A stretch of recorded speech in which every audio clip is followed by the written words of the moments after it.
নমস্কার বন্ধুরা, চলে এলাম আর একটা নতুন রেসিপি নিয়ে তোমার সামনে।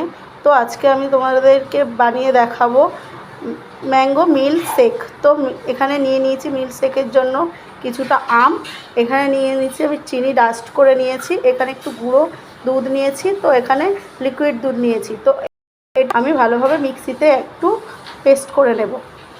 তো বন্ধুরা, আমি মিল্ক শেকটা বানিয়ে নিয়ে চলে এসেছি। তো আমি একটা গ্লাসে ঢেলে নেব।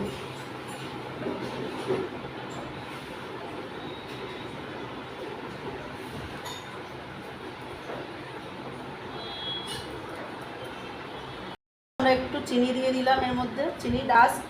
তো এখানে আমি দিয়ে দিলাম একটু গুঁড়ো দুধ, যেহেতু স্বাদটা ভালো আসার জন্য আমি গুঁড়ো দুধটা ইউজ করছি।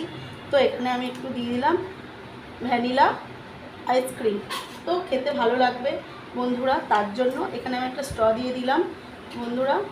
তো আমার ভিডিওটা আপনাদের কেমন লাগলো দেখে কমেন্ট করে বলবেন বন্ধুরা।